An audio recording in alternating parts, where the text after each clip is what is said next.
Y respecto de la palanca de mercadeo, que bueno, se utiliza en empresas medianas y pequeñas y busca una rentabilidad mejorando el margen y la tasa de rotación, por lo que creemos que es una buena oportunidad para mejorar nuestros márgenes sobre ventas, dada la experiencia que tenemos y los planes a realizar con la venta de un libro. Lo que es, Bien. bueno, la palanca de producción nosotros no la estimamos para esta empresa porque, bueno, es una pyme muy pequeña y de producción chiquita. Artesanal. Artesanal, sí. Pasemos a la siguiente, Mir.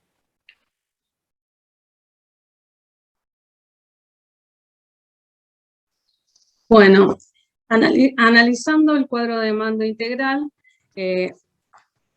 vemos que el principal y fundamental análisis que hacemos, bueno, desde la perspectiva aprendizaje y crecimiento, los maestros cerveceros son el fundamental y lo más importante que tiene la empresa.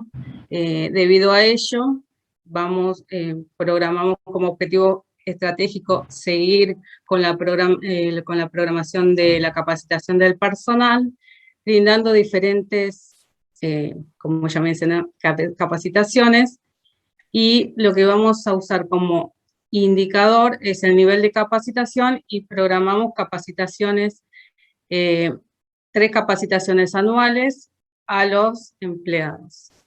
En este caso son 2, pero bueno, después planificamos ver si podemos capacitar a una tercera persona. La unidad de medida de las capacitaciones van a ser la cantidad y serían 3 capacitaciones anuales. En cuanto a los procesos internos, con el aumento del uso de la capacidad instalada de la producción, vamos a realizar un indicador de aprovechamiento de la capacidad instalada que lo planteamos como un porcentual de capacidad instalada nueva sobre una capacidad instalada en el momento. En cuanto a la satisfacción del cliente, vamos a desarrollar publicidad en canales digitales que principalmente, como mencionó Adrián, es baja por el momento y necesitamos aumentarlo.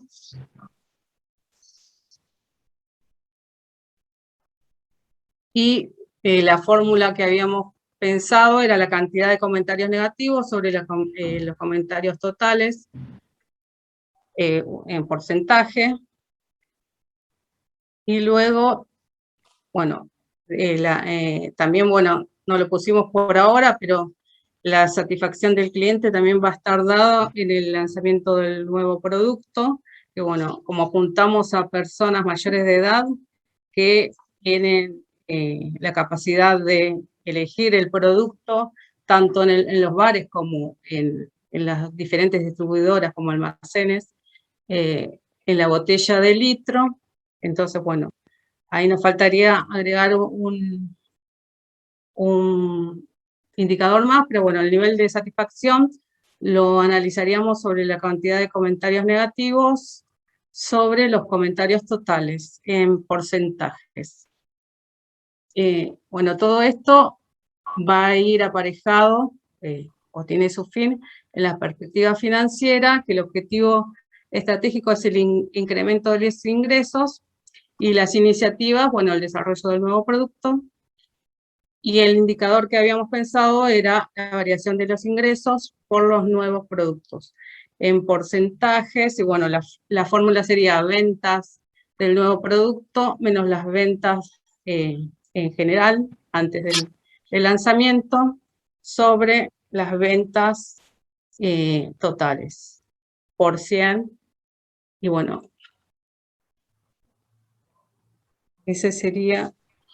Bien, acá el comentario que les quería hacer, Sí. en la perspectiva de clientes, bueno, siempre el objetivo es medir la percepción del cliente, ¿no? Medir la respuesta del cliente a la propuesta. Entonces, me parece muy bien que vayan por la negativa, porque a veces los comentarios positivos no se dan, ¿no? Uno recibe justamente cuando tiene un reclamo o algo que manifiesta el cliente.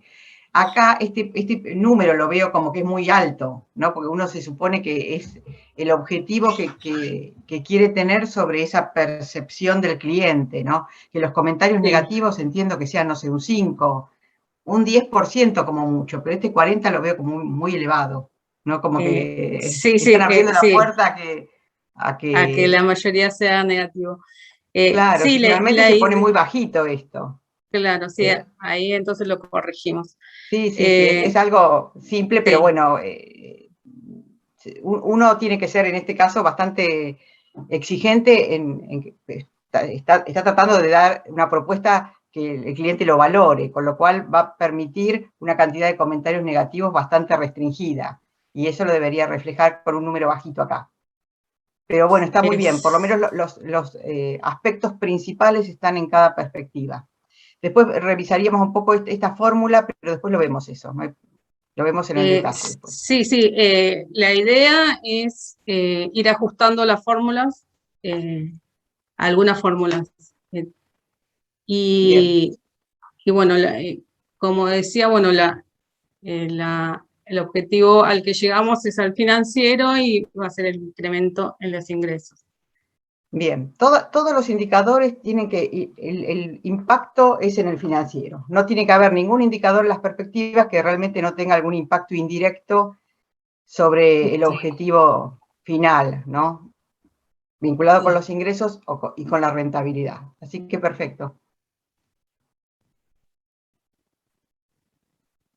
Bueno, luego del análisis vamos al análisis de los presupuestos.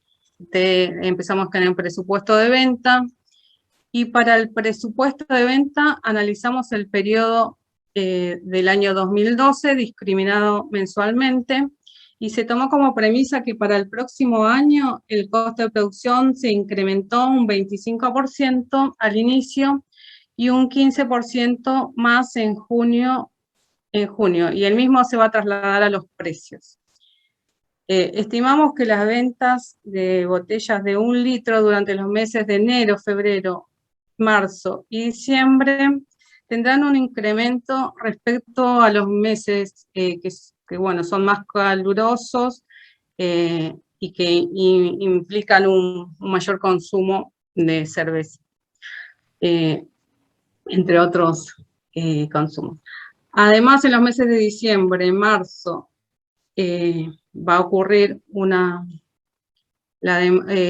a aumentar la demanda de 150 litros en el alquiler de barriles por las fiestas de fin de año y la fiesta nacional del ternero, que es específicamente de Ayacucho. Y después eso planteamos se ve en marzo. El barril de 20 litros, la cantidad de barriles que se ve en marzo. No sé qué fecha es la fiesta del ternero. La fiesta del ternero. En diciembre. La fiesta del ternero es en marzo. En marzo. Ah, pero ahí se ve el impacto, claro, de esta estacionalidad, bien, acá en cantidades. Bueno, sí. Muy bien. La distribución, sí.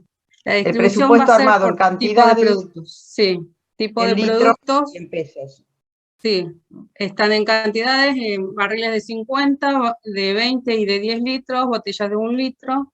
Y por otro lado tenemos el presupuesto de venta también en pesos, como decías, ¿no? Y bueno, la participación de los distintos estilos en las ventas no va a variar. Tomamos la política como que no varía la participación en las ventas. Acá lo que veo que tampoco varía el precio. Entre julio y diciembre, por ejemplo, que aparece la misma cantidad de litros, no le pusieron ajuste de precio. ¿Suponen que van a mantener política de precio fija ahí? No, se supone que aumentará el precio. Nosotros hicimos los ajustes anticipándonos en enero del año siguiente y en junio anticipándonos a las estimaciones que están para fines del año 2022, hicimos los ajustes más fuertes en enero por la sensibilidad del precio y como estamos saliendo de la pandemia, creemos que es oportuno ajustar más en enero, anticipándose, y en junio. Bien, Y no hacerlo gradualmente. bien, está bien. Y después Una lo cuestión dejaron estratégica. fijo para todo el periodo. Claro, aplicamos el aumento más fuerte en enero, que es en el periodo donde más se consume, y por ahí es menos sensible a los clientes. Bien. Principalmente porque los clientes son reacios al aumento, por lo que fuimos analizando, a los aumentos. Entonces, bueno, preferimos mantenerlo solo en periodos, solo en ciertos periodos, no en todo el presupuesto. Está bien, no, aparte responde a una política de precios que ustedes La fijaron. presentación de los cuadros están en un optimismo puro, porque estimamos un 40% entre devaluación de la moneda y la inflación. Como que eso es lo que correspondería, y ajustamos a esos valores. Primero en enero y después en junio. Bien.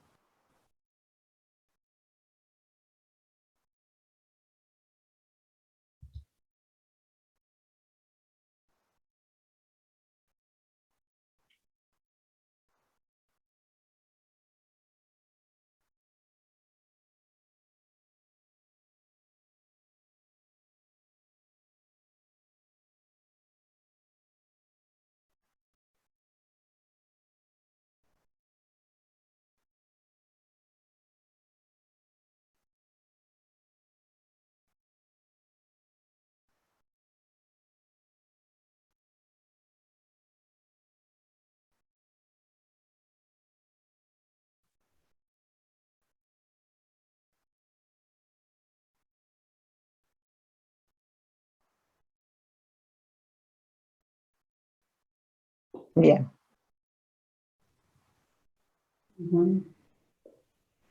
Con respecto al presupuesto de producción, la otra filmina,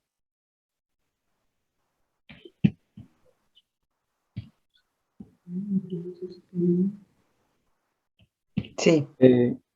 se estima que la política no tenemos una política de stock, porque en realidad el producto estimamos que va a salir rápidamente. Si bien cubrimos con un 25% de las ventas del siguiente mes. Eso como existencia final.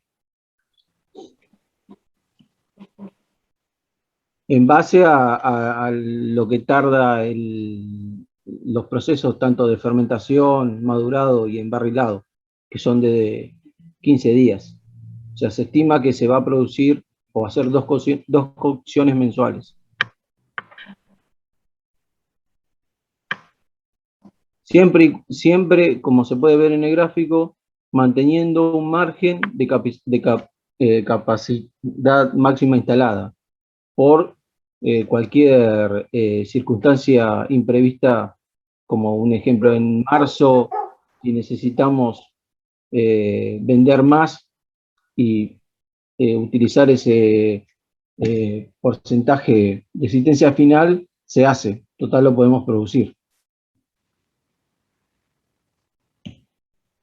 Con respecto a las materias primas, en sí la cervecería compra en base a lo que necesita para el próximo mes. Esa es su política, no compra a largo plazo. Porque en este caso no tiene lugar para almacenamiento de materia prima. Entonces, si el mes que viene estima que va a vender 3.000 litros, compra para fabricar 3.000 litros. O sea, es así. No tiene lugar y tampoco tiene capacidad monetaria para alquilar algún depósito y hacer una compra a largo plazo. Ahí se puede ver cómo impacta cada parte de los insumos en el litro de cerveza. Y nosotros separamos, si bien los 4 gustos que utiliza la fábrica son medianamente diferenciados, hay una que es la Pilsen que se utiliza en 3 de los 4 gustos. Entonces lo utilizamos como que si fuese esa la malta base, que es la que más se va a utilizar. Y en caso de que se quiera cambiar la política de compra, es como que a la que más habría que prestarle atención, o sea, como que la que más influye en nuestro producto final. Bien.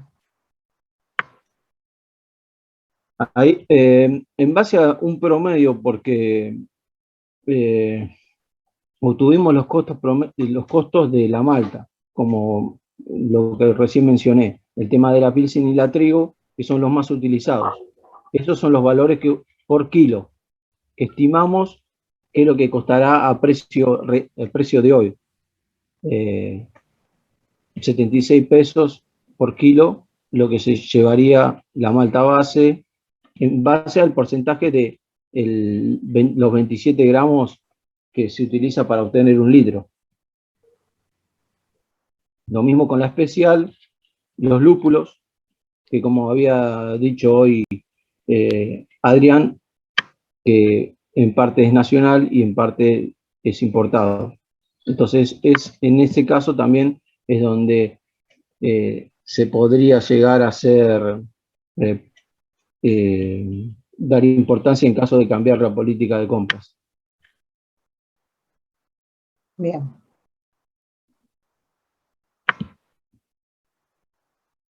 Bueno, ¿algo más hay para mostrar? Ah, el presupuesto de compras.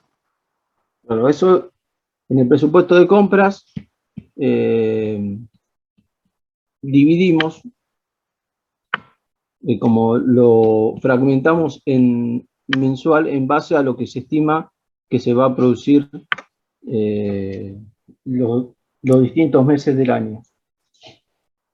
Como usted había dicho, que no quede en base a pesos, sino en kilos, para en caso de que se modifique el precio, ya saber medianamente cuánto es lo que vamos a necesitar y en caso de necesitar capital adicional, ya estar previsto para eso. Bien. Sí, yo lo que veo acá es que más que el presupuesto de compra, esto equivale también al costeo que ustedes hacen de la producción mensual, ¿no es cierto? Porque lo que está en base a lo que van a producir y Claro. lo usan también como costo, como un costo del producto. Claro, exacto. O sea, como Bien. sí. Porque lo que veo es que no tienen inventario, o sea que hasta los envases, esto llama la atención, hasta los envases van a comprar mes a mes lo que producen. Esto es un supuesto bastante fuerte, porque se supone que hay economías en comprar el envase en cantidad. Ustedes Pero hicieron el supuesto acá de que compran los envases que van a necesitar ese mes. en realidad, como es un mercado que recién estamos como no tenemos la certeza de comprar lo necesario para todo el año en envase, si bien el costo del envase es en el producto final, si bien no lo mencionamos, lo estimamos, es muy alto. O sea, se estima que el costo del envase por botella va a ser de 90 pesos por cada envase. Y si uno analiza el costo de lo que nos resulta hacer un litro, el envase en sí se lleva una gran proporción del costo final del producto nuevo que queremos lanzar al mercado. Entonces, Bien. nuestra política va a ser, primero, en esta parte del año, si bien se puede modificar, ver los primeros meses como que cubrir la demanda que estimamos que ese mes vamos a vender. Tanto enero, febrero y marzo, que como habíamos dicho anteriormente, van a ser nuestros primeros meses fuertes en base a los cambios climáticos, o sea, el verano acá y la fiesta del ternero. Y ahí, Bien. porque en realidad, si usted ve en el presupuesto, solo esos 3 meses son los meses que más envases compramos. Y después de eso ajustamos a la demanda final. ¿Cómo puede ser que si nos va bien, quizás en junio podamos llegar a comprar mayor cantidad como lo habíamos hecho en principio? Pero después analizamos que era mejor comprar para que no nos afecte la inversión, porque si compramos todo en enero, necesitábamos obtener financiación de algún lugar porque no llegábamos a cubrir Bien. los costos.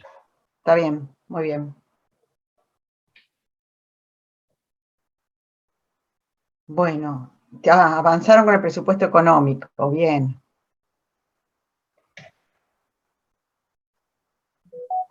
Bueno, y en el presupuesto económico, como usted nos pidió que lo separemos, por un lado, las ventas totales, estas ventas están en base, primero, a precios mayoristas, que es el precio que se vende al bar, porque ahí lo consideramos como precio mayorista los barriles de 50 litros, y después precios minoristas, que abarcan tanto los barriles de 20 como de 10 litros, y las botellas de 1 litro, ¿no?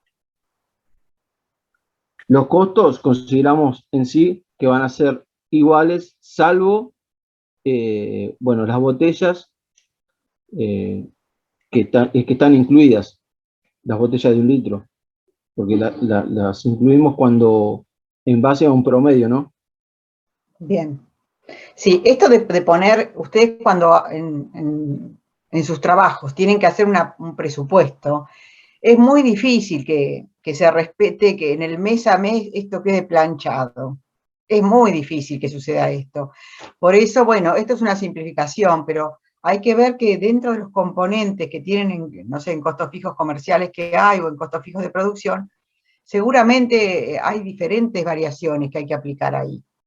Después eso lo revisamos. Está bien para mostrarlo, pero sí.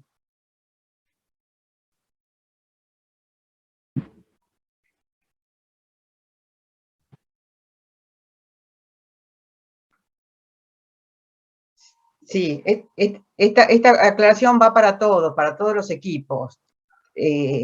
Hacer un presupuesto y dejar todos los meses igual, en realidad un poco va en contra de lo que queremos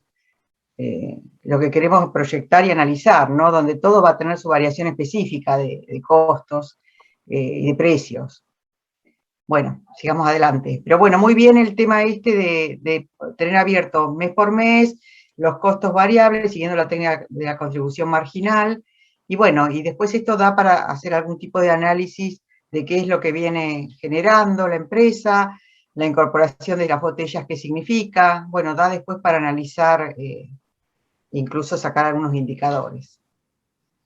Sí, con respecto a los costos, Nora, la mayoría de los costos son de energía y gas, que bueno, eso no estimamos el crecimiento de esos costos, por eso también están planchados, y solamente tenemos dentro de ese costo el pago al ayudante, y lo que es comercialización está atado a que es un porcentaje también de las ventas mayoristas en lo que es las botellas. Por eso por ahí esos varían en función de la venta.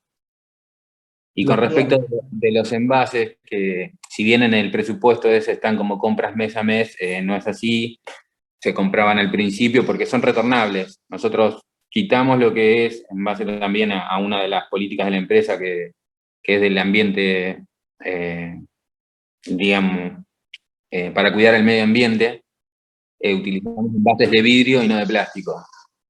Por eso por ahí se hacen unas compras al principio y luego se reutilizan. Dentro de lo que es la inversión en la embotelladora tenían el lavado de los envases y no se compran mes a mes. Bien, por eso todo lo que sea eso, esas características del negocio deberían estar después impactadas justamente en el mes donde se produce ese tema puntual. Sí. Por ejemplo, ustedes dijeron que la producción, hay un pico acá en marzo, que acá se ven los resultados, pero bueno, si ustedes dicen que los costos fijos fundamentalmente son electricidad y gas, ¿no? Si ustedes podrían separar acá los kilowatts utilizados, por más que la tarifa esté con un precio congelado, ¿no? Hay que ver qué pasa en el año que viene, pero bueno, pueden ahí ustedes suponer que la tarifa queda congelada, pero seguramente el consumo va a ser distinto. Y no, y obvio, si se produce más, se va a consumir más kilowatts. Eso no lo consideramos como variable, sino lo planchamos. Bien.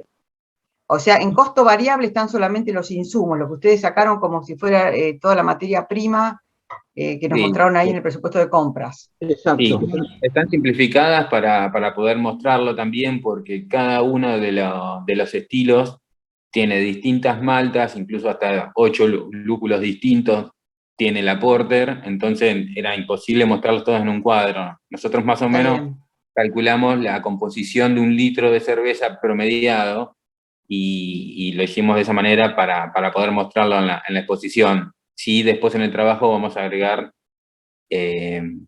cada estilo con cada uno de los insumos, que llevan distintas proporciones también en gramos y en marcas de lúpulo, en estilos. Era muy grande para mostrarlo en una exposición. Por eso le dije que hicimos un promedio entre una malta base, porque en realidad no tendría una malta base acá. O sea, cada estilo tiene componentes distintos y no se puede simplificar una base. Nosotros lo hicimos para que quede más simplificado en el cuadro y en sí poder explicarlo mejor. Pero si no, se hacía muy engorroso y tendríamos que el cuadro sería mucho más amplio, porque para entender bien cada componente hay que separar en cada gusto. Bien, un mensaje para todos, porque cuando uno trabaja en promedios, en realidad es como que también trabajar en promedios no nos da la información que necesitamos, porque justamente acá lo que querríamos saber es la contribución marginal que deja, no sé, por un lado un barril, por otro lado una botella, por otro lado las distintas variedades, y ayuda esa información de tenerlo desagregada para la política de precios que se va a fijar hacia adelante. Así que bueno, el trabajar en promedios es una simplificación, pero justamente lo que quiere la contabilidad de gestión es la apertura informativa, esto que quede como para todos, ¿no? Promediar está bueno para sintetizar y mostrar un resultado, pero luego los promedios son muy engañosos, ¿no? Cuando tenemos dispersiones grandes, sabemos que, no sé, porcentaje de pobreza del 40%, pero sabemos que en determinado, no sé, agrupamiento de la población que no tiene estudios, ¿no? Que vive en zonas carenciadas, no es ese 40%, es el 80%. Entonces el tema del promedio siempre resulta engañoso, por eso queremos abrir la información. Bueno, sigamos, no sé si hay algo más, ¿avanzaron algo más? Sí. Bien. El financiero también. Le quería comentar ahí lo que usted dijo del tema de los costos de producción. Está incluido en el cuadro anterior, ¿no? Está incluido el alquiler, la limpieza, el ayudante. No es solamente... y el tema de los costos comerciales es el combustible que se gasta en llevar el producto hacia el bar. ¿En los costos comerciales? Claro. O sea, es lo que se estima que de la fábrica llevarlo al bar. Estamos considerando acá, en este caso, ¿no? Cuando armamos el cuadro, de qué es lo que nos cuesta, lo que cuesta llevarlo hasta el bar en el caso de mayorista, los barriles de 50 litros. Después lo demás es como que en el caso de las botellas no lo consideramos. Porque no está prefijado a ver cómo hacer para distribuirlas todavía. Si llevarlo a quien nos va a vender. Acá recuerden siempre que en la medida de lo posible separar el componente físico del precio, ¿no? Ustedes saben, bueno, ¿qué entran los costos comerciales? Bueno, entran cantidad de viajes o fletes. Entonces, bueno, poder separar cantidad de fletes y el costo de flete, cosa que precio de combustible o costo de flete seguramente va a aumentar a lo largo de los periodos. Y eso, el mismo modelo les permite después hacer todas las sensibilidades. Por eso les decía, traten de minimizar el tema de poner valores adentro de las fórmulas, sacar y abrir el modelo para que después les permita mayor tipo de análisis ante variaciones, ya sea de cantidades o de precios. Bueno, Bien, pero bueno, ya avanzaron en la por eso mismo se lo posición. estoy comentando, porque si ustedes, si bien lo ve que es un monto fijo, Sí, en realidad, porque no está analizado en profundidad ese punto exclusivo, pero le estoy diciendo a qué se refiere. bien. Sí, perfecto.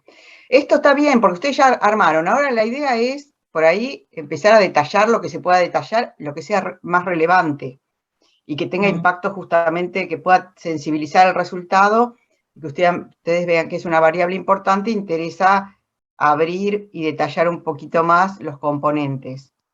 Pero bueno, bien, a partir de la posición inicial de caja, hicieron el flujo de entradas, de ventas. Todas las ventas las consideran que se cobran el mismo mes. Exacto, Sí. y en efectivo, sí. En Sí, efectivo. se trabaja todo en efectivo. No hay venta a crédito en ningún caso, ni tanto mayorista ni como minorista. Bien, y pusieron acá retiros de los socios, una política de que todos los meses retiran, y después tienen unos compromisos financieros.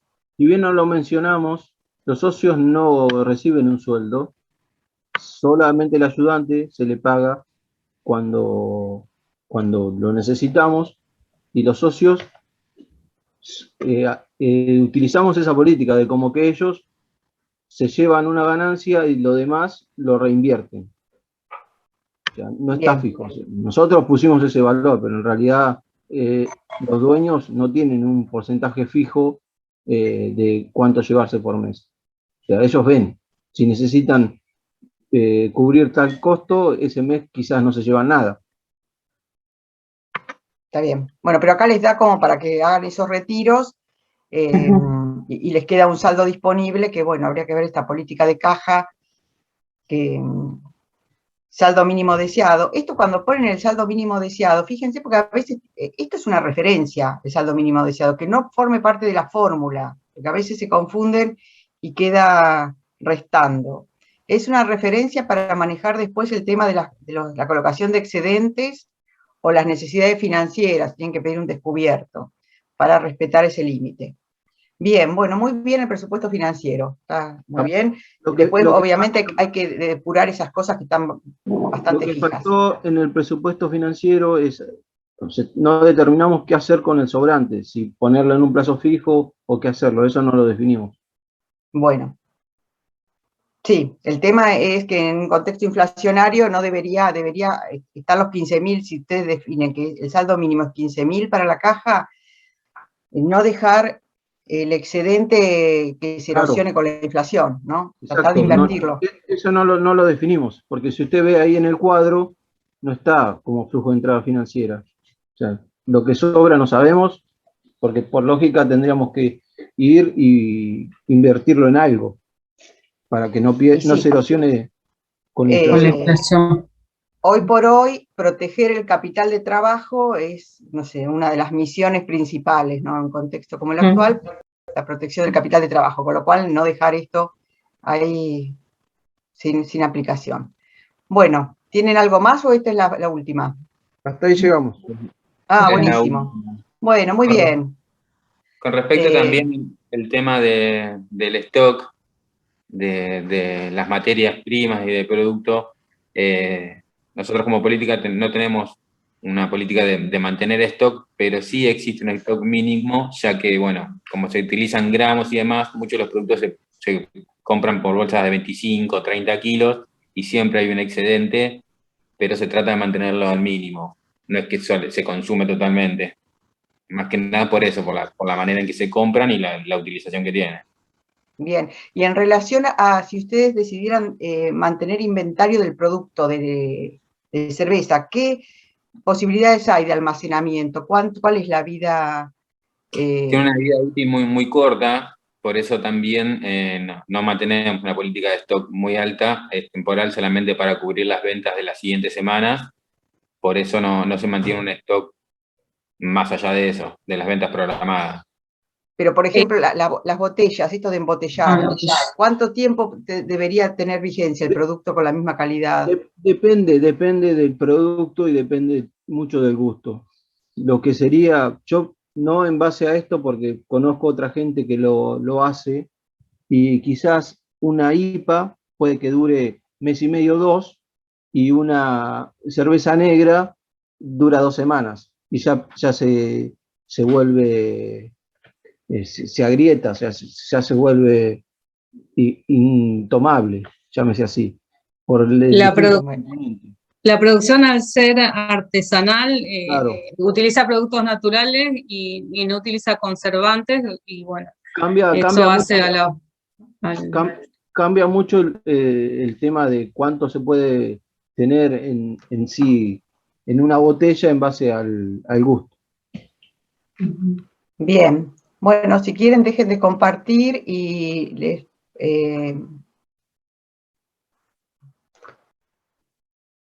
y bueno, no sé, el equipo revisor, que es el equipo 1, ¿no? El equipo de carnicería, si quiere plantear alguna pregunta después que revisaron el trabajo, y el resto también, lo mismo, estamos abiertos a que pregunten lo que necesiten.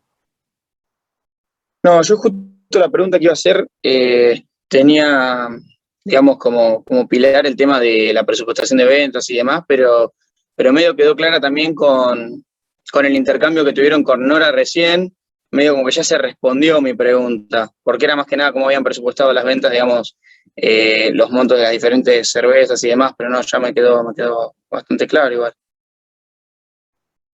Bárbaro. Sí, le dieron bastantes vueltitas al tema del presupuesto de ventas, ¿eh? Esto de abrir la información y de tener todas las opciones, ¿no? Porque piensen, cuando vimos, no sé, las primeras clases, el cubo de información, ¿no? La información la queremos tener en cantidades, en este caso en botellas, en barriles de 10, en barriles de 20, que es como se vende, la unidad física.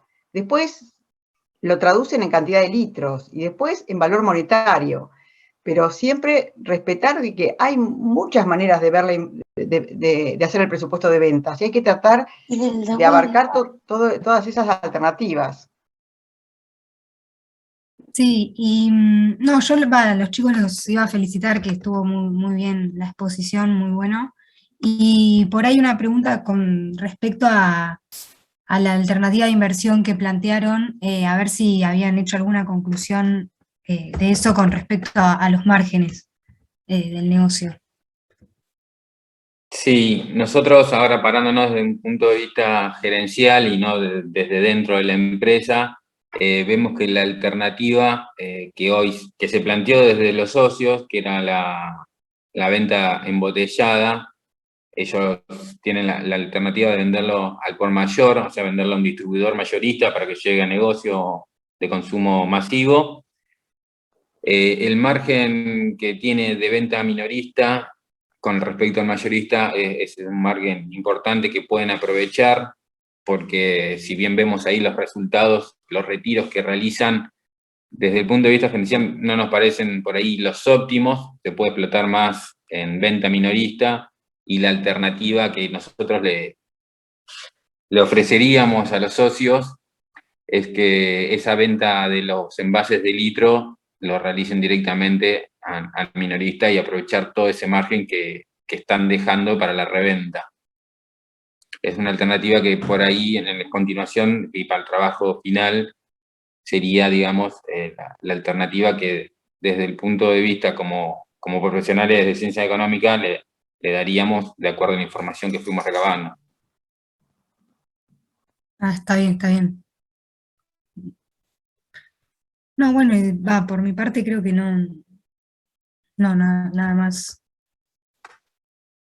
Bueno, ¿alguien quiere hacer alguna otra preguntita, alguna consulta?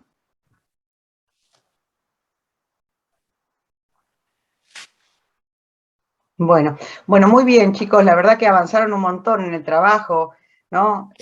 La verdad que es muy gratificante ver lo que son las primeras entregas y cómo el trabajo va avanzando, cómo se va desglosando la información. Hay mucho más, yo en lo que vi en el trabajo, que ponen la inversión necesaria, la inversión de la embotelladora, cuánto tiempo en recupero le significa esa inversión. Bueno, eso después, cuando incluso tengan que hacer las proyecciones de valor del negocio y eso, bueno, ahí se va a ver bien. Pero el tema, tener en cuenta eso también, ¿no? La inversión requerida para esta estrategia, ya sea en lo que es los equipos, el equipamiento, como en el capital de trabajo. En este caso, ustedes lo que hacen es, hay una política de muy corto plazo, ¿no? De usar el mes, ¿no? No veo políticas de inventario que impliquen inversiones, ¿no?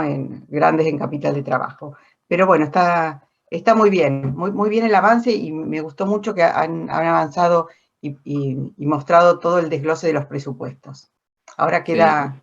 Otra cosa que queríamos mencionar, que por ahí no entró en la presentación y que nos parece una información bastante relevante, es el proyecto que tiene el CONICET con la Facultad de Exactas de la UNLP de generar un banco de levadura nacional, que ese es un proyecto para la sustitución de importaciones que va a ser muy importante para el pueblo cervecero, tanto local acá de La Plata y nacional, en la creación de un Banco Nacional de Cervezas, y que es uno de los insumos importados que tiene relevancia en lo que es la producción. Y también, bueno, pegado a lo que es el ámbito político y tecnológico, ¿no? Bien. Bueno, felicitaciones, chicos. La verdad que muy bien estuvieron. Bueno, son 11:34. Mi idea es avanzar un poquito con los temas de la clase de hoy, aunque sea 15 minutitos, y después hacemos un corte, para que no se nos haga, no nos queden cosas pendientes. Igual cualquier cosa después lo vemos. Bueno, tenemos entonces, vimos la presentación de Rústica, que la verdad que fue la que nos llevó más tiempo, 4 integrantes, pero bueno, 1 hora empleado en esto, pero bueno, muy interesante. Quería comentarles, siguiendo con la introducción que hicimos la clase pasada, de temas relacionados con los estados proyectados, incorporar el tema de riesgos, porque esto es algo muy importante a tener en cuenta para las proyecciones. Después, muy sintéticamente, lo más importante de los temas relacionados con control presupuestario, que en este caso nosotros hablamos de control presupuestario y un control presupuestario que está integrado dentro de lo que es el control de gestión. Entonces, ahí comentar algo sobre el instrumental, que muchos ya lo vieron en la práctica, pero bueno, poner atención en algunos puntos y después hacer la sesión de equipos. Bueno, de estados proyectados, ¿no? Yo les decía que estas últimas clases son las más importantes, porque lo que tratamos de hacer es que se lleven la visión integral de la materia. Y uno de los objetivos de la materia, que es el principal, a que se dedica contabilidad para la toma de decisiones, es el diseño de este sistema integrado de información contable. Nosotros lo que queremos que se lleven de acá es justamente el tema de poder elaborar modelos informativos que permitan la toma de decisiones. Por un lado, toda la información que fuimos revisando que interesa para el planeamiento y la gestión estratégica. Luego, la información más operativa, más de corto plazo, relacionada con la presupuestación. Y por último, arriba los estados proyectados. ¿Se acuerdan que en la primera clase lo que dijimos es, bueno, necesitamos para armar este sistema de información contable, por un lado la teoría, los conceptos, ¿no? Ya sea los que estaban vinculados con la contabilidad estratégica, la definición del planeamiento estratégico, los componentes de un plan estratégico, o sea, todo lo que nosotros acá lo repasamos, pero ustedes lo traen de otras materias.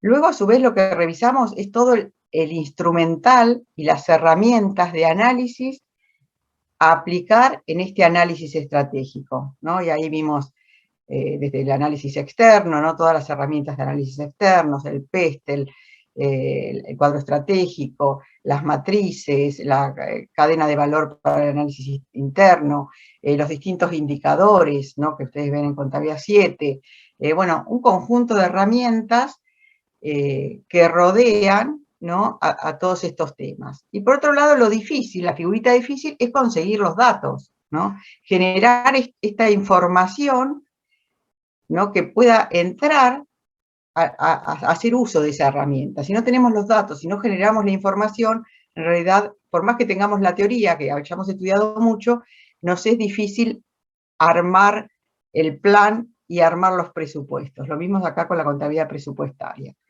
Entonces, el hecho es que volver a recalcar que lo que interesa siempre es el tema de la captura de los datos, ¿no? De cómo hacemos para capturar esos datos. Muchos datos son externos y nos vienen dados, ¿no? Es cuestión de relevarlos, pero muchos otros los tenemos que generar a través de la contabilidad. Piensen que la contabilidad es un atributo que se genera, ¿no? Somos responsables de generar y de crear ese sistema de información con tal apertura que nos permita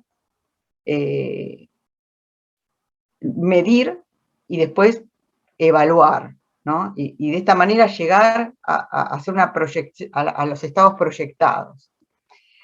Bueno, entonces, repasando de nuevo, esos datos de entrada que requiere el modelo, ¿no?, van a ser tanto externos como internos, tanto que hablamos de las premisas, ¿no? Vamos a tener que generar y explicitar, ¿no? Forma parte de la información administrativa, que muchas de ellas va a formar parte de la información contable, ¿no? Generar una política implica generar una fórmula en el modelo de contabilidad, ¿no? Después, la definición de estrategias va a dar lugar a generar información que entra en el modelo contable, a través de los distintos planes que se van generando, ¿no? Planes de venta, de producción, esto lo vimos. Y acuérdense siempre de que todo esto siempre vinculado a propósitos y a objetivos. Todo esto es lo que va a alimentar el ejercicio presupuestario, ¿no? Donde acá diferenciamos bien lo que es económico de lo que es financiero. Recuerden siempre, el estado de resultados del flujo de fondos y el balance proyectado como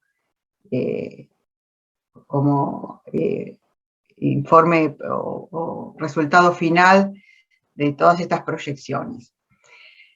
Y acá, bueno, hay dos temas que quiero destacar en lo que es toda esta práctica presupuestaria. Como toda práctica, ¿no?, requiere entrenamiento. A la medida que más nos entrenemos elaborando presupuestos, mejor posicionados vamos a estar. Y acá hay dos temas que interesan, ¿no? Cuando uno conoce de presupuestos, por un lado, armar el modelo, la técnica, la metodología, que no es una cosa difícil, ¿no? Uno tiene que entender la estrategia, conocer los procesos de la empresa, ¿no? Y en la medida que se conoce el negocio, puede definir exactamente y en forma detallada el modelo y la metodología, ¿no? Lo que llamamos el modelo, lo que ustedes armaron simuladamente con la planilla Excel. Y por otro lado, los presupuestos lo que tienen es el tema del proceso, ¿no? El proceso presupuestario dentro de una empresa es algo muy dinámico, ¿no? Y tiene el componente de negociación en el medio, el hecho de que haya que negociar entre las áreas, ¿no? El hecho de que haya siempre tensión de objetivos entre distintos sectores, ¿no? El tema de qué es lo que quiere hacer ventas, qué es lo que quiere hacer finanzas, ¿no? ¿Qué es lo que quiere hacer producción? El tema de la negociación. Y esto, bueno, lo vamos a recrear, este tema de ensayar, así como ustedes están practicando el modelo presupuestario, ensayar el modelo de negociación con el práctico que van a ver el martes que viene, que sé que el martes pasado, estuvieron ya como en el preliminar, armando los equipos, les dieron algunas consignas, pero muy interesante para entender esa dinámica que tienen los presupuestos, ¿no? Donde hay que dialogar con los sectores, hay que negociar, es un ida y vuelta. El presupuesto no es que se hace y en la primera instancia se define, sino que hay muchas revisiones, y acá lo que van a ver que el sector de presupuestos y control de gestión, que es el encargado de coordinar y de consolidar todos estos presupuestos parciales, requiere de estas revisiones y de estas puestas en común de objetivos que tal vez al principio chocan o son contrapuestos. Entonces, bueno, quería destacar esto. El otro día, pasando al modelo, ¿no? Dejamos por un lado el proceso, la negociación, que es tan importante, y se acuerdan que el otro día yo les comenté que había dos modelos, básicamente. Uno era el desarrollo progresivo, que lo decíamos como que va de la A hasta la Z. Esto está inspirado en el presupuesto integral, ¿no? Definimos objetivos y vamos armando todos los presupuestos parciales hasta llegar a los estados proyectados.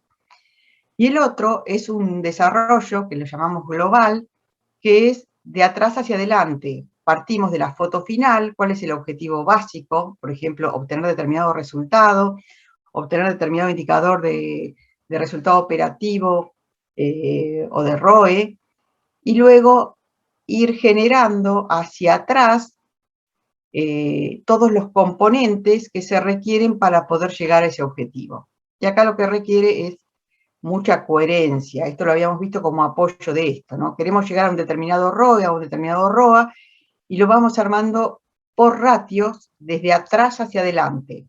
Esto más para el analista externo, para el que no está involucrado tal vez en la gestión y cuenta con información histórica, de balances o informes de publicación, y a través le piden una proyección, un estado proyectado, porque tal vez lo requiere el banco, lo requiere un socio potencial, y una manera de armarlo es a través de ratios de atrás hacia adelante, usando información histórica básicamente y también aplicando premisas. Pero bueno, en este caso lo que hacemos es el proceso para el cual venimos trabajando, que es el proceso de ir avanzando a través de estos impulsores de valor que ustedes definieron a través de una estrategia, en armar toda la presupuestación y llegar a los estados proyectados.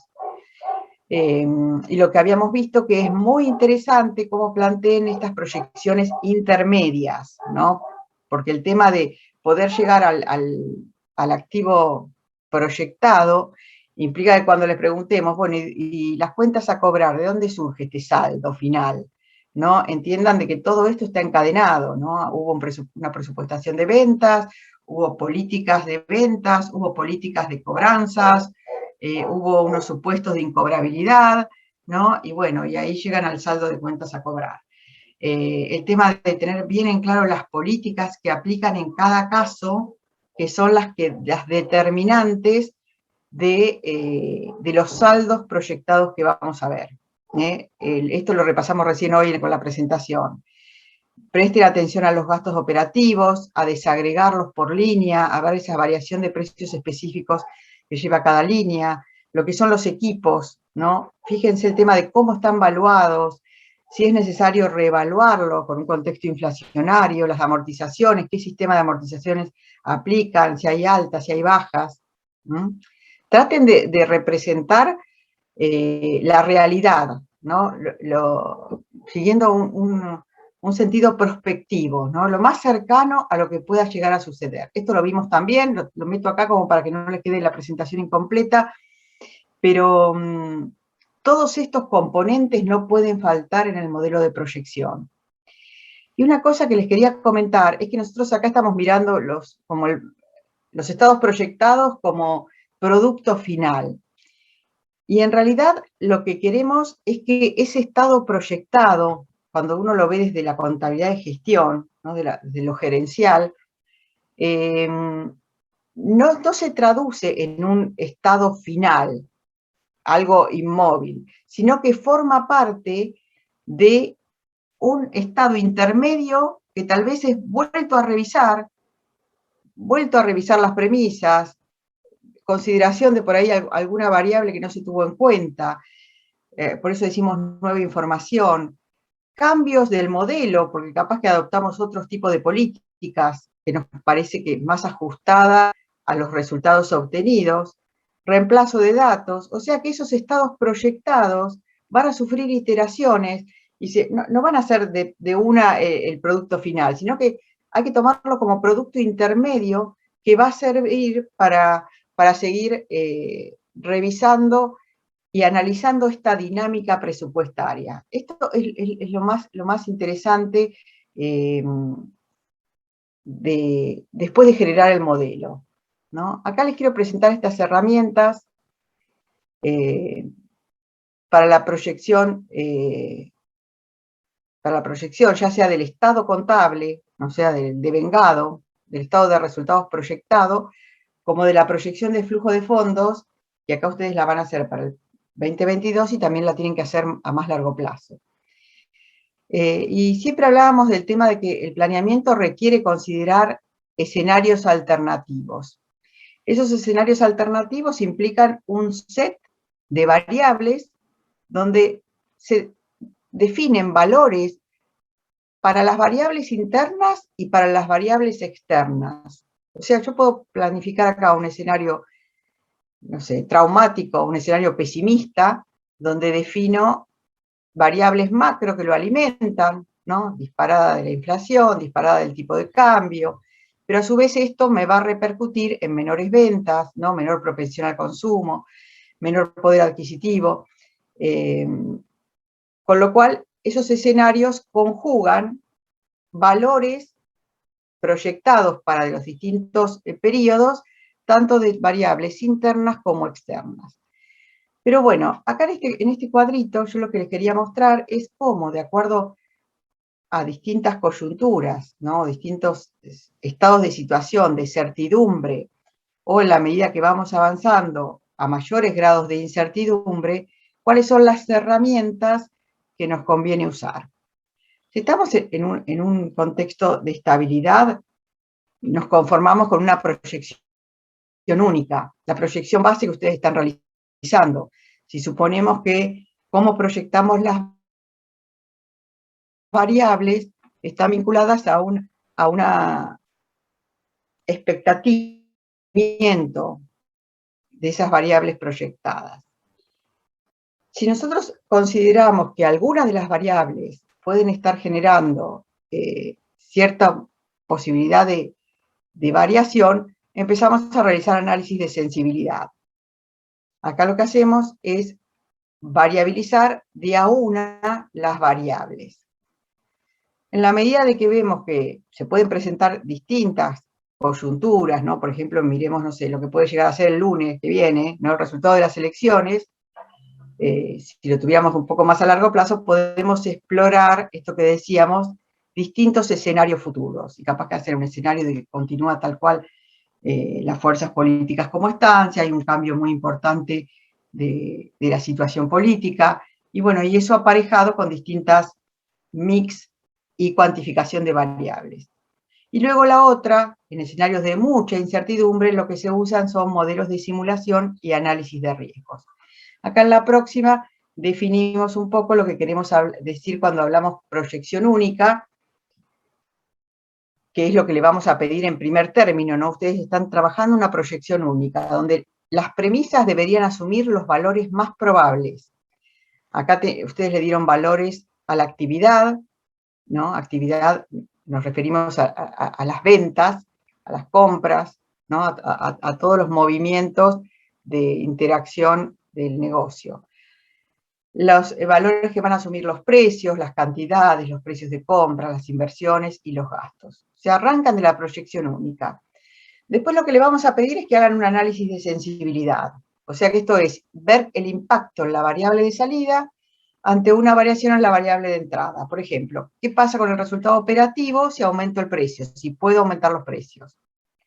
Y así pueden sensibilizar de a una variable por vez. La otra es que exploren escenarios futuros, estableciendo algún mapa de valores posibles de la variable de salida. Entonces dicen, bueno, con un escenario pesimista, la utilidad operativa del negocio, donde entraron a jugar ese mix de valores para las distintas premisas, que acá habían asumido un solo valor, acá se pueden poner máximos y mínimos de esas variables sujetas a riesgo, y ustedes pueden definir, bueno, si yo aplico un escenario pesimista, mi perspectiva del presupuesto económico es esta, y si uso el escenario optimista, voy a poder proyectar determinado estado económico. Y luego la otra es el tema de las simulaciones, generar modelos, a esto se refiere construir modelos, ¿no? Como con distintas herramientas específicas, uno por ejemplo es el modelo de Monte Carlo, donde se definen fórmulas, en este caso funciones, y a cada una de las variables dependientes de esa función se le asignan distintos valores de probabilidad de ocurrencia, ¿no? Supóngase en este caso está el modelo de la utilidad de ventas,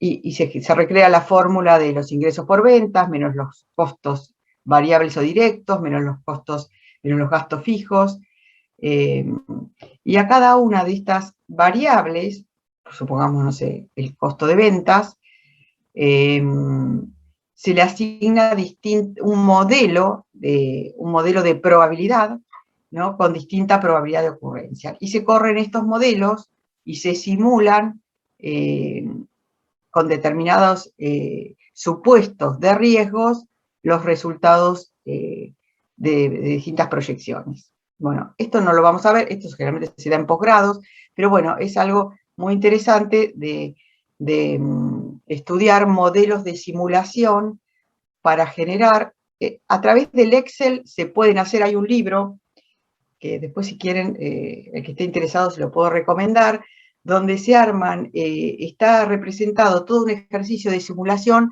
realizado con Excel de la construcción de un modelo de proyección de resultados. Bueno, entonces, para resumir, y que no se nos haga tan largo. Entonces, en la proyección anual, generar esta dinámica presupuestaria. Traten de generarla ustedes. Lo van a practicar también el martes en el marco de esta clase de Kobayashi. A mediano plazo, esta proyección les permite el tema de estimar el flujo de fondos, básicamente para el cálculo del valor de la empresa o el valor de la UEN, ¿no? ¿Se acuerdan que el valor de la empresa es la capacidad de generar flujos de fondos libres, ¿no? Algo similar a lo que es el EBITDA, una aproximación al EBITDA. Entonces la idea es entrar a considerar los riesgos que están vinculados con los negocios que ustedes están analizando, ¿no? ¿Cómo definimos a los riesgos? Como la posibilidad de que un evento ocurra y que afecte el logro de los objetivos que ustedes establecieron, ¿no? ¿Qué cosas pueden suceder que pueden hacer variar esos resultados, ¿no? La variabilidad de los resultados, ¿de qué depende? Y esto, obviamente, hay que contemplarlo en la planificación.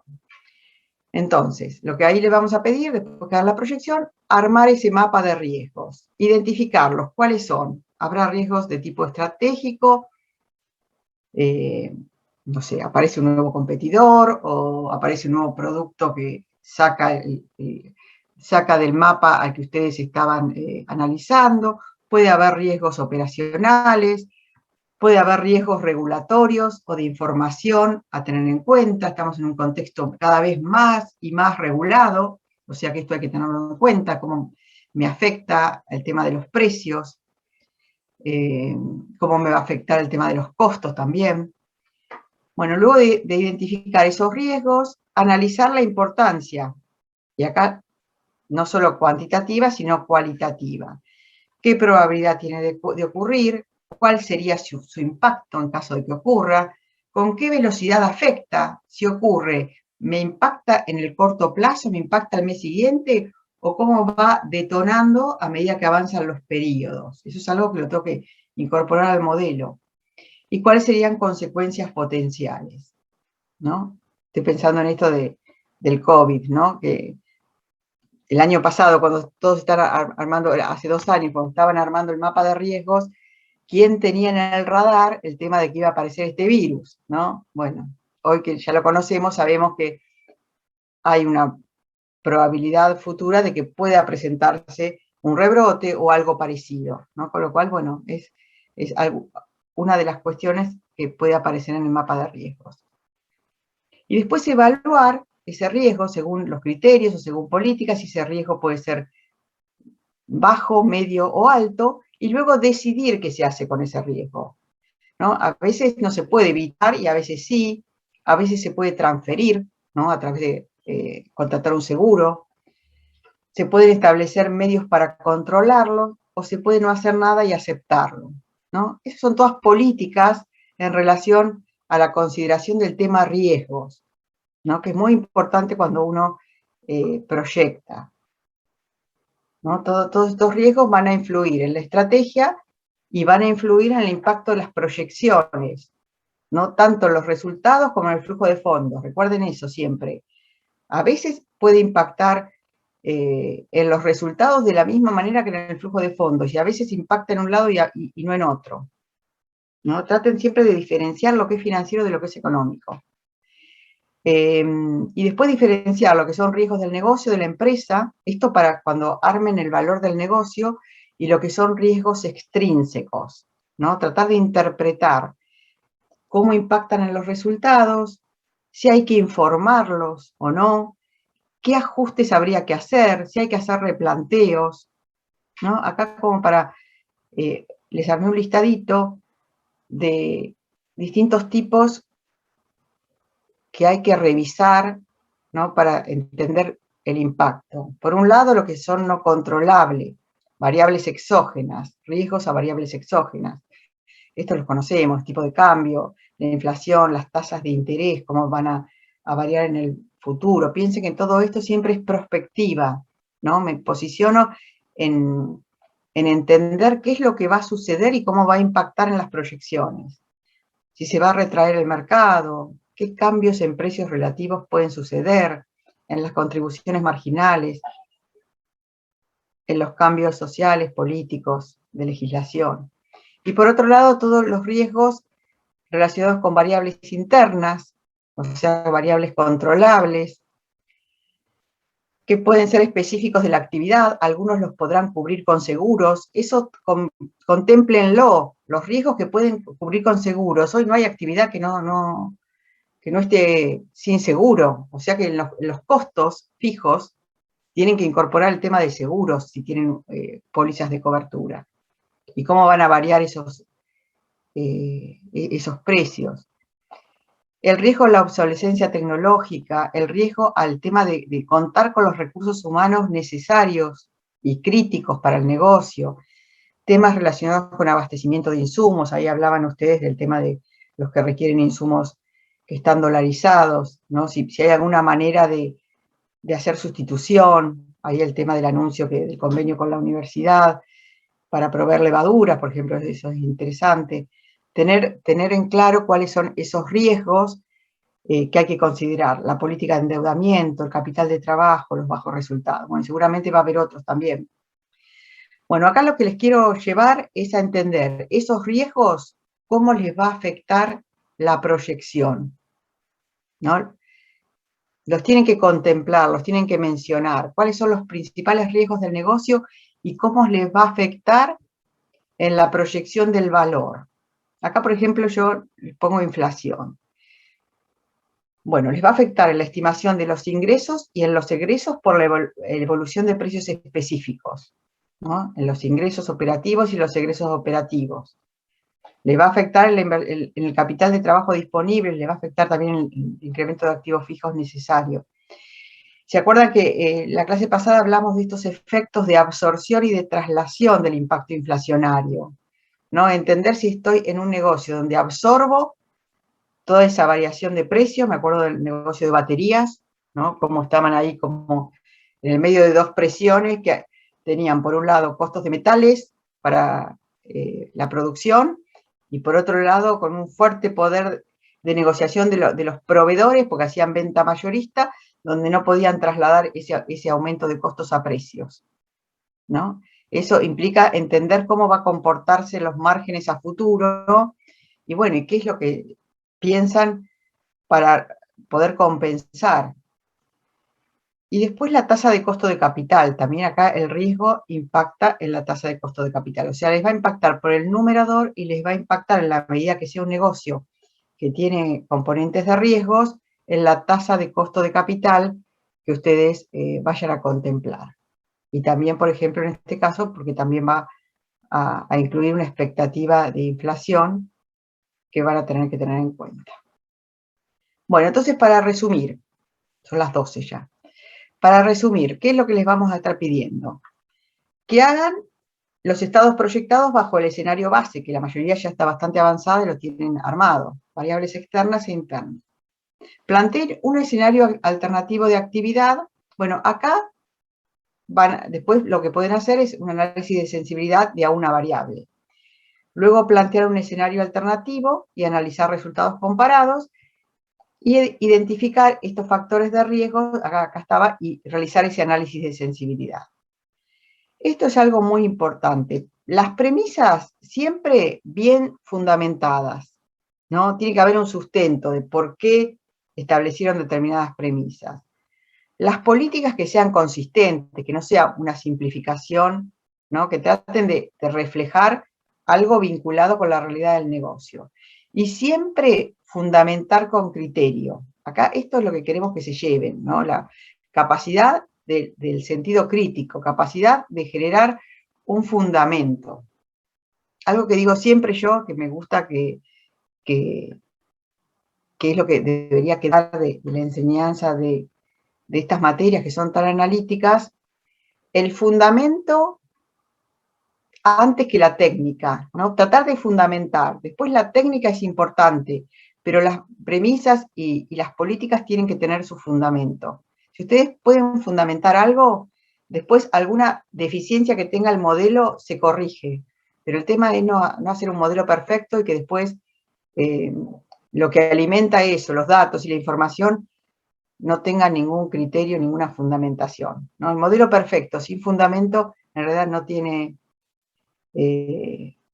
tiene sentido. Por eso decimos, bueno, las proyecciones tienen que ser defendibles. En algún momento ustedes van a tener que defender ante alguien ese trabajo elaborado, ¿no? Ustedes en el coloquio lo van a tener que defender. Entonces, las proyecciones, recuerden, tienen que ser defendibles, siempre ante quienes se dirigen. Y por último, lo que les vamos a pedir es plantear todo el tema de, una vez que ustedes analizaron bien el modelo, volver a revisar los objetivos y plantear todo el tema de los cuadros de mando y tableros, que yo después se los resumí acá. Bueno, son 12 y 5, hacemos entre 5 minutitos de corte, 12 y 10, bueno, 12 y cuarto, nos juntamos, es algo muy cortito lo que queda, solamente una mención para la elaboración de tableros y del cuadro de mando, y después nos reunimos con los equipos. Así que bueno, nos encontramos entre y 12, vamos a poner un promedio, entre y 12 estamos de vuelta.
Bueno, vamos viendo los que estén. Si quieren prender las cámaras, hacer alguna consulta, hacer alguna pregunta.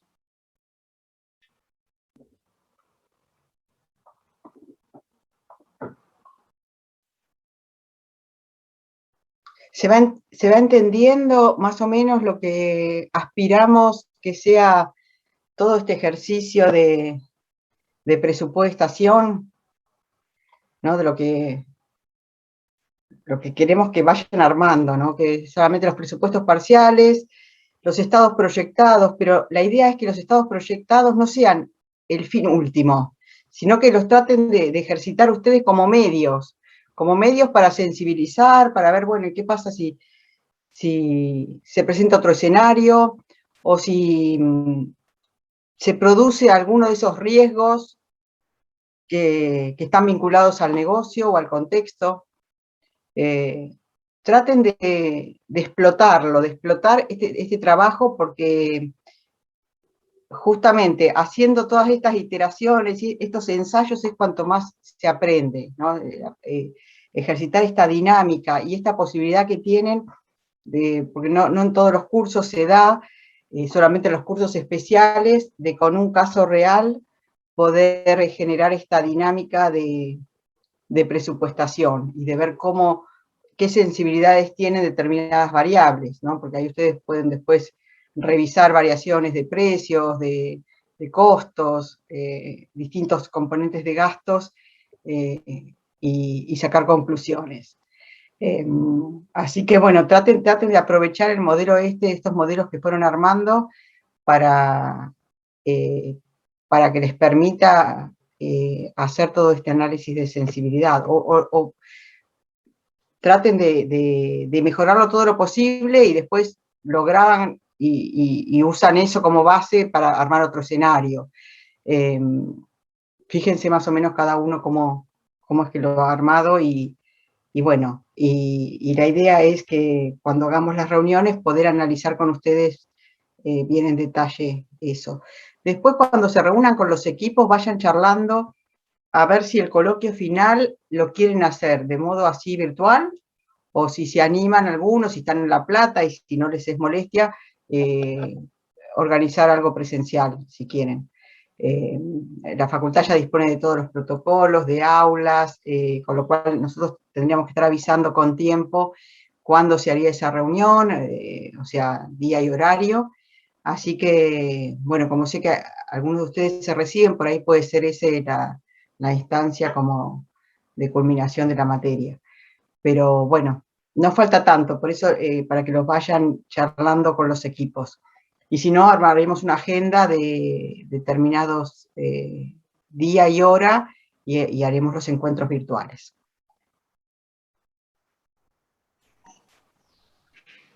Bueno, ¿alguna preguntita, algo? Nora, yo te quería pedir, buen día, perdón. Sí, Te buen quería día. pedir si después podías pasar por nuestra sala un ratito, porque como no está Nico y tenemos algunas dudas sobre el trabajo, si podía ser que pasaras un ratito. Sí, estuve mirando el trabajo, ayer me escribí con Nico, Nicolás me dijo que vuelve, ya el fin de semana está, por las consultas que bárbaro. tengan. Así que Buenísimo. yo igual lo revisé, así que me hago una pasadita ahora cuando nos reunamos con los equipos por el equipo. Buenísimo, gracias. Bárbaro. Bueno, rápidamente, para que después no nos quite tiempo para los equipos, les voy a compartir las cosas más importantes que entiendo deben tener el tema de tableros y del cuadro de mando. A ver, sigamos con esto.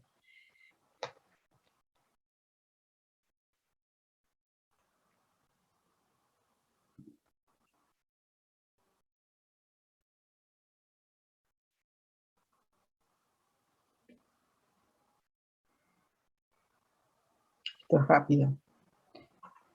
Bueno, esto lo han visto, la diferencia entre lo que es el control estratégico y el control operativo, ¿no? El control estratégico a través del cuadro de mando integral, ustedes pueden definir algunas variables como para poder seguir el tema de esta validez que sigue teniendo la estrategia que definieron. Y por otro lado, el control operativo, ¿no? Más enfocado en las actividades y en los recursos, ¿no? A través de los tableros y los presupuestos. ¿Se acuerdan que esto lo habíamos visto en una clase anterior cuando vimos cuadro de mando, que salió el tema de si el cuadro de mando era lo mismo que los tableros? Y yo acá lo que hice es diferenciar un poco las actividades vinculadas en la gestión, que serían diagnosticar, decidir, planificar y controlar, y cuáles serían las herramientas en los distintos niveles que se podrían generar para esa función.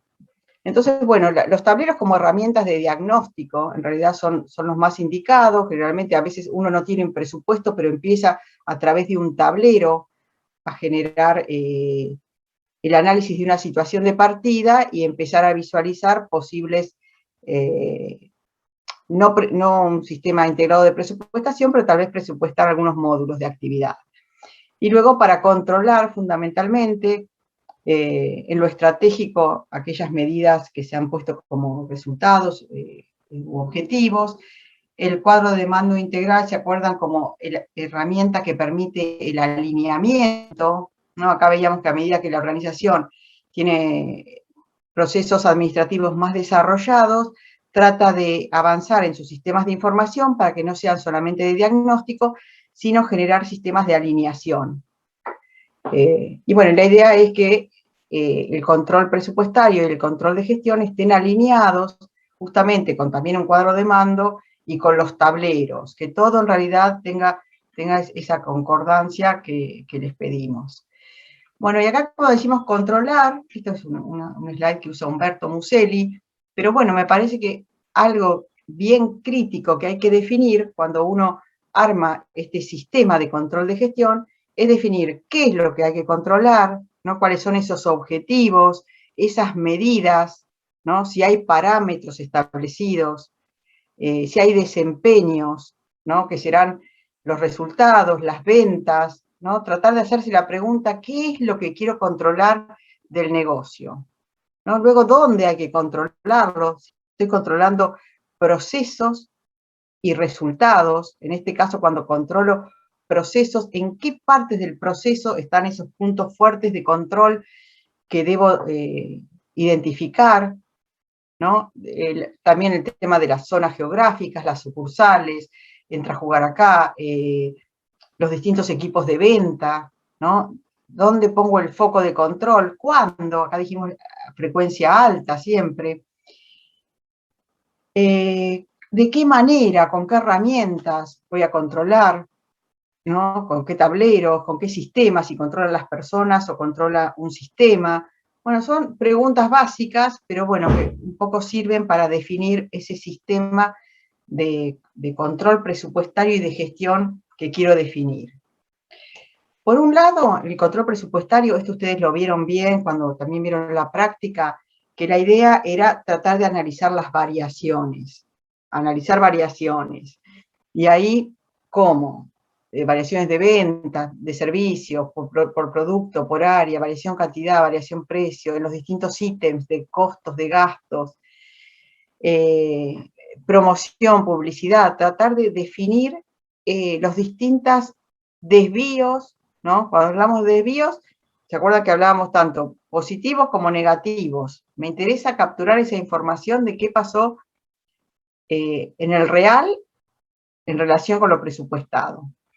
Y acá como para destacar la frecuencia alta en la medición por centro y total empresa, analizar la causa de los desvíos, los elementos cualitativos, no solamente quedarnos con el tema de las cantidades, ¿no? Sino entender qué es lo que pasó.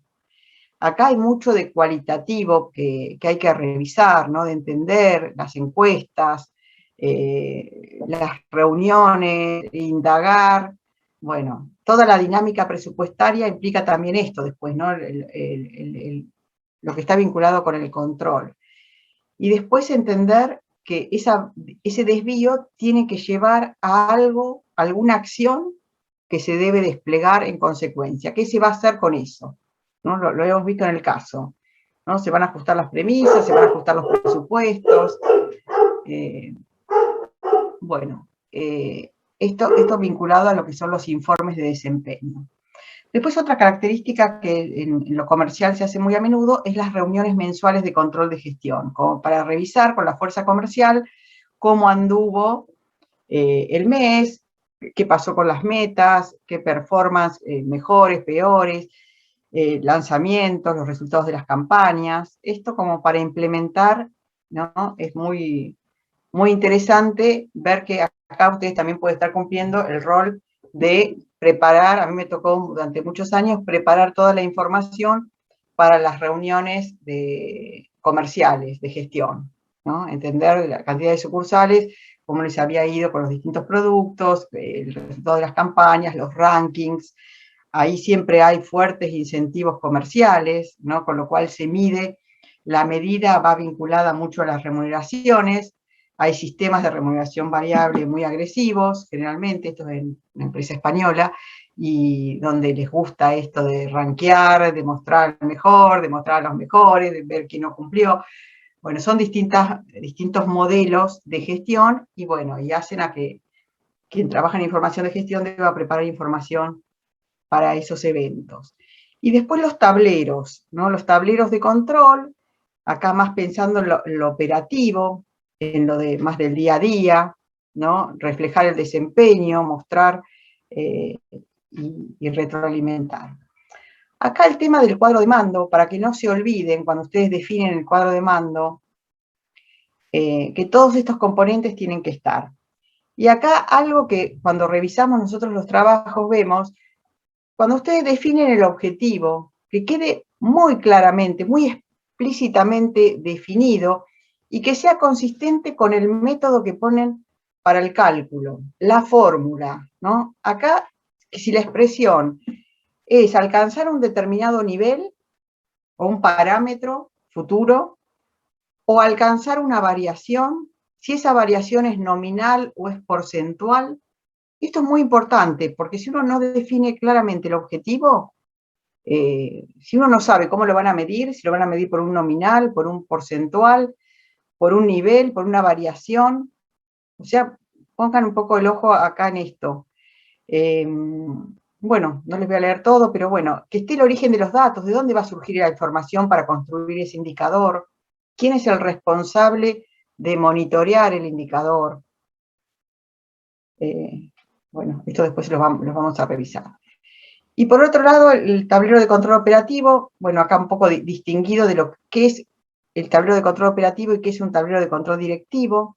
El operativo para el seguimiento diario de determinados sectores o procesos, información detallada y concreta, ¿no? Para la toma de decisiones operativas en determinadas áreas específicas, en finanzas, en compras, en ventas. Y el tablero de control directivo, ustedes acá pueden elegir armar un tablero de control operativo o un tablero de control directivo. Fíjense lo que quieren armar. Lo interesante es que armen ese tablero. El tablero de control directivo para que los directores, los gerentes monitoreen mensualmente los resultados de la empresa y de las distintas áreas, generalmente con indicadores de corto plazo e internos, a diferencia de los estratégicos que miran también variables externas. Entonces esto, fíjense, ustedes cuando arman el tablero, defínanlo. Definimos un tablero de control operativo o definimos un tablero de control directivo. Bueno, acá les quise traer algo muy interesante, capaz que ustedes están trabajando ya, que es el Power BI, ¿no? Y ejemplos de uso de tableros, ejemplos de uso del Power BI para tableros. Acá les dejo esta dirección, donde hay una galería con distintos ejemplos. Acá hice algunas capturas de pantallas. Hay de todo, porque uno puede ver temas desde clima, de medicina, de fenómenos de todo tipo. Pero bueno, yo acá me concentré en los que estaban relacionados con negocios. Y bueno, y los invito a que entren al link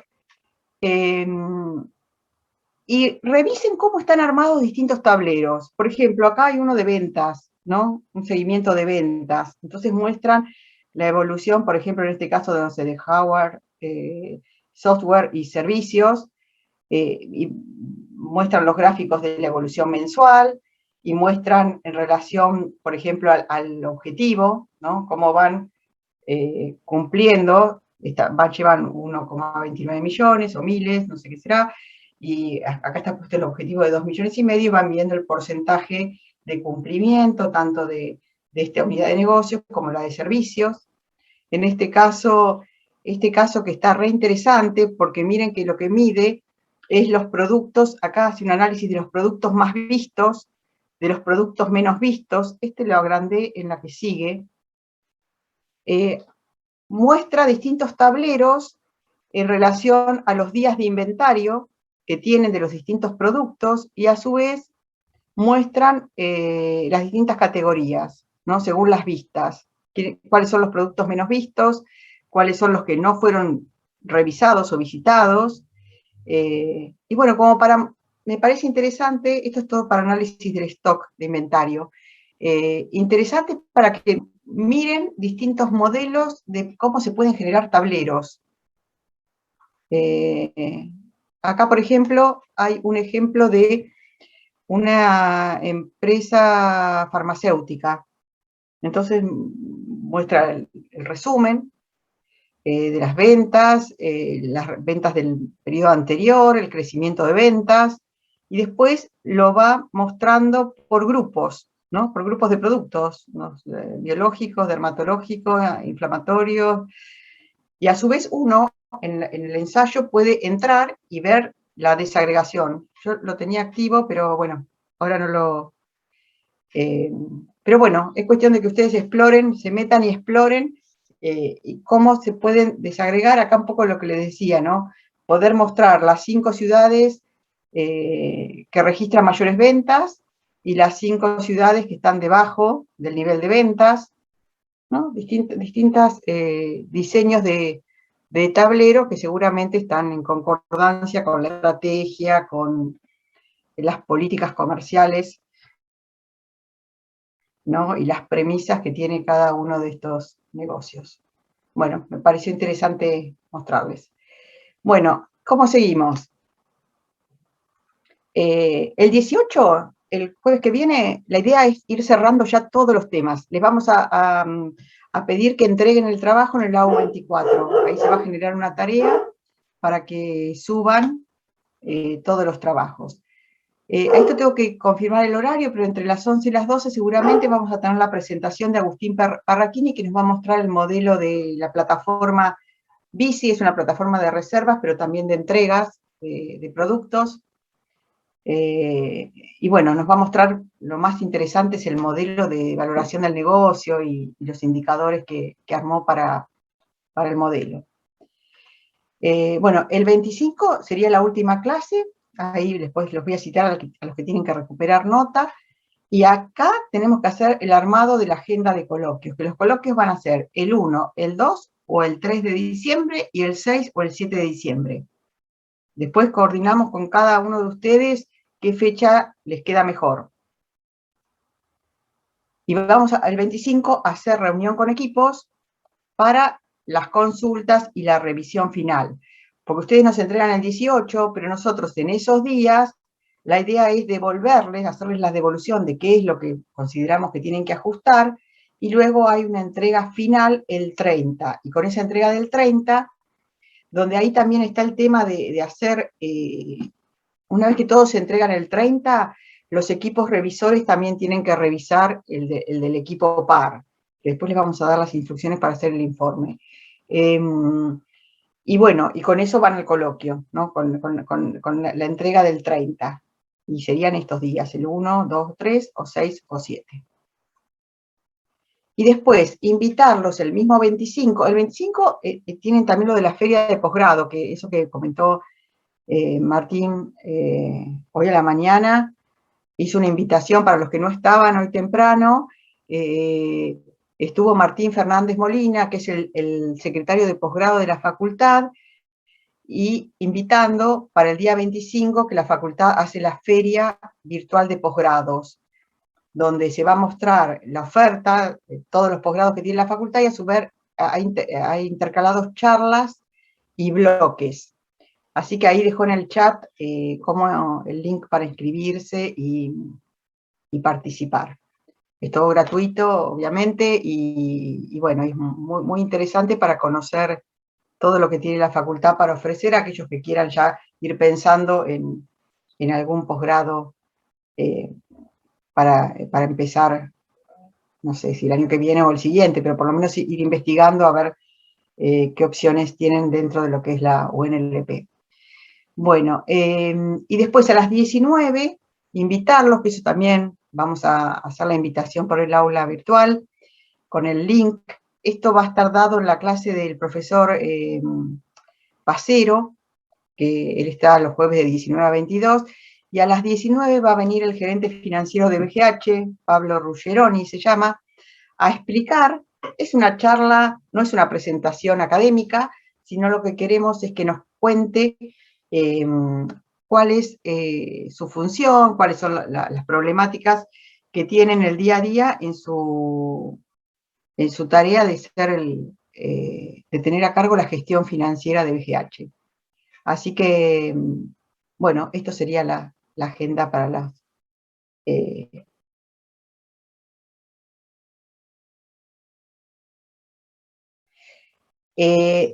justo hay una mesa, diciembre es mesa desdoblada de finales.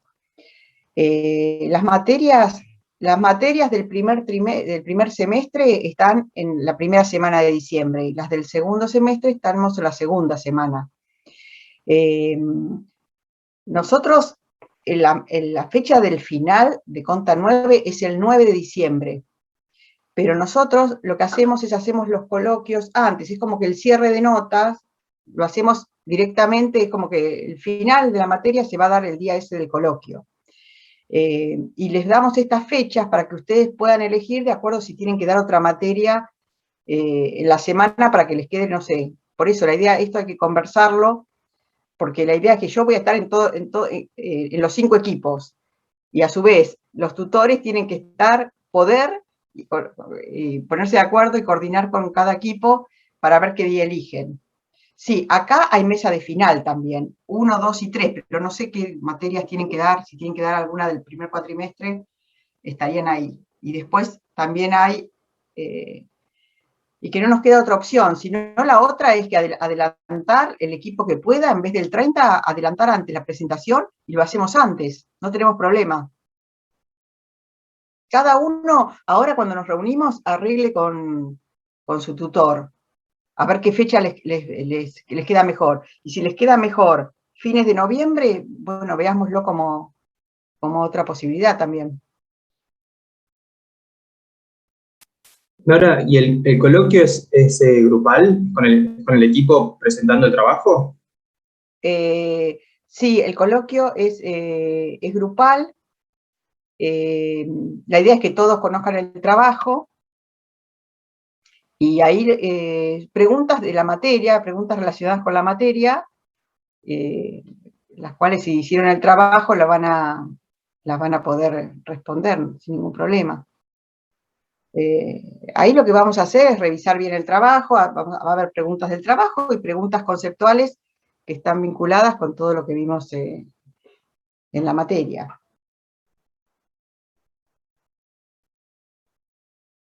Pero bueno, lo fundamental es que ustedes puedan aplicar todo lo que hay para hacer del tema de los presupuestos parciales y los estados proyectados de acá al 18. El 18 nos presentan como si fuera el trabajo final, y después ahí nosotros le vamos a revisar y le vamos a decir, bueno, esto, no se pongan a hacer mucho análisis de sensibilidad ni escenarios ahora. Ahora presenten, a no ser que, bueno, los tutores le hayan dicho, sí, va bien, ya podés sensibilizar, ver el tema de algunos riesgos que pueden llegar a analizarse, pero cosa que en esa ventana del 18 al 25 nosotros les pasamos los comentarios y ya ahí lo van cerrando.